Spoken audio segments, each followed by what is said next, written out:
Marathon, Bungie's upcoming extraction shooter, features 6 mega corporate factions vying for control of Tau Ceti 4. You play as a runner, a cybernetic mercenary who takes contracts from all of them. The factions are Traxus, CyberAcme, Arachne, MIDA, NuCaloric, and Sekiguchi. Each acts like an employer, offering infilled missions or contracts during your runs. Completing those missions earns reputation with that faction, which unlocks powerful upgrades and rewards. Important to note is you're never locked into one side. Like I said, Marathon treats you like a mercenary, so you can switch freely between factions for whatever benefits you need. In other words, you're free to shop around and take every job that pays well, but I do feel like people are gonna pick their favorites. We can already see on social media that people are repping certain factions, and I'm interested, down in the comments below, let me know who you want to rep. Also, if you enjoy Marathon content, make sure you subscribe, trying to hit 25,000 subs, and like the video if you enjoyed it. All those things help me immensely. So in this video, we're gonna talk about how factions work, go over every faction, talk about rewards and why you might join each faction, and at the end of the video, I'm going to let you know who I think I'm going to rep the most. It seems as though factions will help drive Marathon's progression loops. As you play, contracts could range from anything from scanning artifacts to boss fights or PvP eliminations. It really does seem like there's a wider range of them, with each faction focusing on certain types. Completing a contract grants faction XP and items. That XP advances the faction's upgrade tree, unlocking account-wide perks like stat boost and better gear vendors or weapons. For example, it seems like higher faction ranks can permanently raise your runner's base health points or grant access to gold tier weapon mods, and once unlocked, these bonuses apply to all of your runs for the rest of the season, making early progress snowball. Faction progression will reset, it seems like, each season, so every few months you have to start fresh. Now obviously Bungie is doing that to avoid power creep. Contracts will be offered, and each faction seems to constantly offer missions during runs. You know, like retrieve an item, eliminate a target. Some are low risk, and others seem high stakes. So you earn that XP, you climb the faction rank ups unlock passive buffs, perks, you know, like better loot, larger vault space, extra inventory slots, faster sprint, stuff like that. It does seem that each faction will specialize in different types of playstyle. Like I said before, you're free to pursue multiple factions at once, and as of right now, it does feel like the game will reward that mercenary style flexibility rather than just loyalty to one faction. Like, obviously, it's going to be optimal for you to mix factions. So let's get into the actual factions. Traxus is the most powerful corporation in human history, with long arms and deep pockets and a lion. As major investors in the original Marathon expedition, Traxus seeks to recoup losses incurred by the colony's collapse. You can assist in our exploratory efforts and be discreetly compensated. Traxus accepts no legal or ethical liability for any damages you inflict or receive during the course of your contract. Traxus is kind of Bungie's heavyweight, in my opinion. It's centuries old, it's a megacorp, you know, it's a mining and shipping empire. From what I've seen and read, their contracts seem to send you into dangerous zones to retrieve specific high-end weapons or mods. Feels like they're very high risk, high reward. From the aesthetic they give off and kind of the language they use, Traxus feels like the faction that's going to ask the most of you, pay the most for you, but doesn't really care about you at all. Feels like Traxus is giving you brute force power. But who wants to work for one of those major corpo sloppy companies with a cool lion? The lion is cool, I'm not gonna lie, but Traxus, you gotta get out of here. CyberAcme! Not gonna lie, I'm kind of a fan of CyberAcme. I'm Oni, your onboard navigational intelligence. Your consciousness and my neural programming are inexorably interlinked. Per our arrangement, CyberAcme is here for you. I'm here for you. May you operate at peak efficiency. Good luck.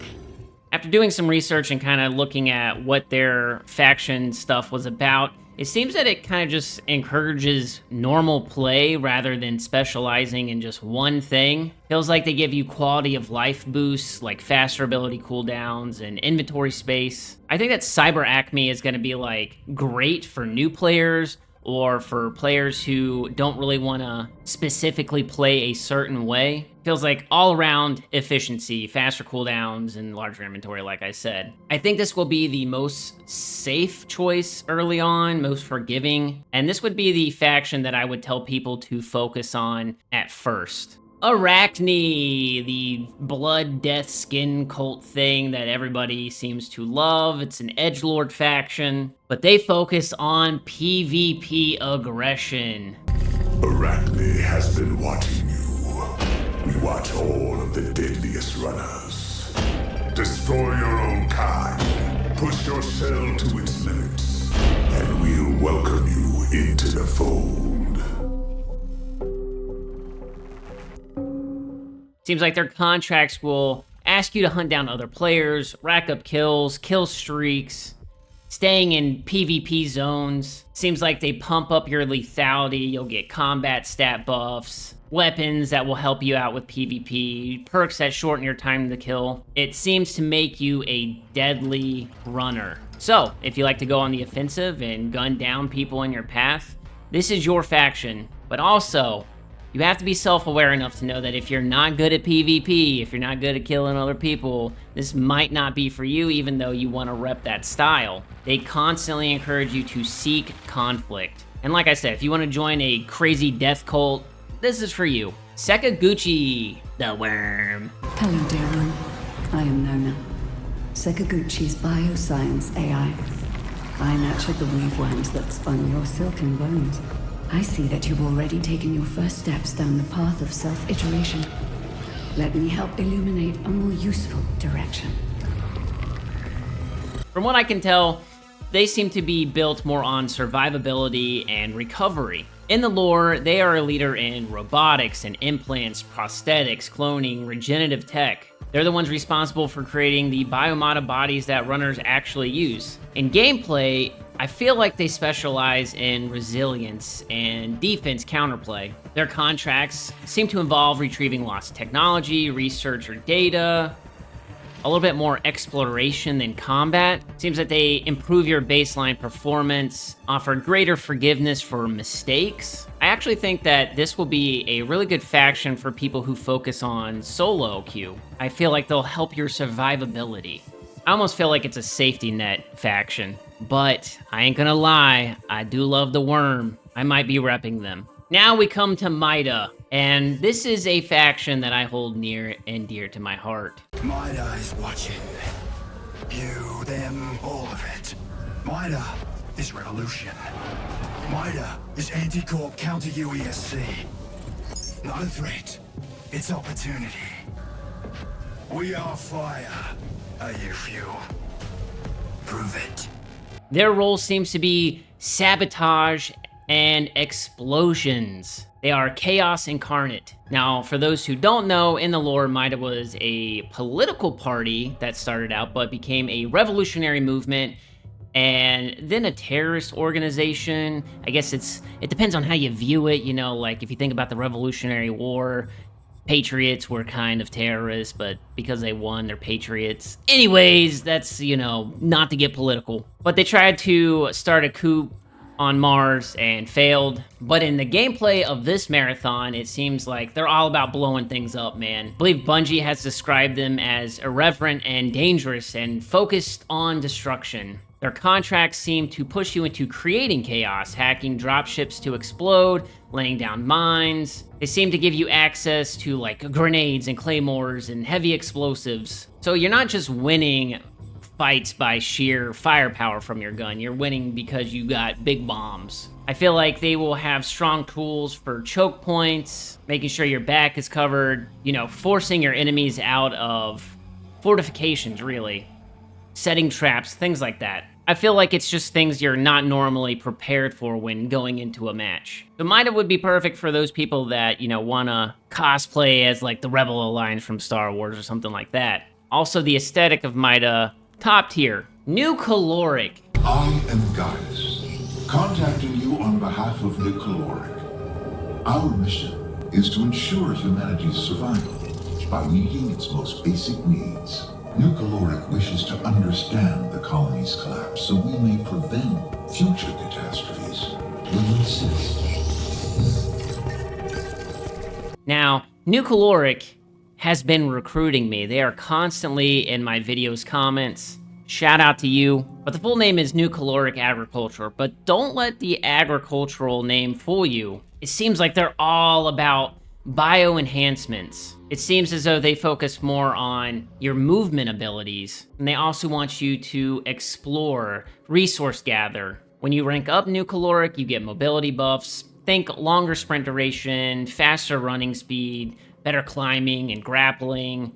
I believe I even saw reduced fall damage mentioned. It's all about repositioning yourself and escaping fights, living to fight another day, or outmaneuvering your enemies. I think it's going to be the ideal faction for people who want to upgrade their stealthy recon playstyles, have map control, might be another good choice for solo queue players. And who doesn't love that pink aesthetic, man? If you're looking around the map, you're going to see NuCaloric like literally everywhere. There's also the UESC, but that's not really a faction, and I'm pretty sure you can't get contracts or anything from them as of now. Maybe in the future, I don't know. So why would you want to join each faction and the rewards you get? We kind of talked about it before when we were going over the factions, but ultimately they give you unique loot and seasonal perks. They can range from special weapons, mods, armor tailored to that faction's theme. There will be rewards for that.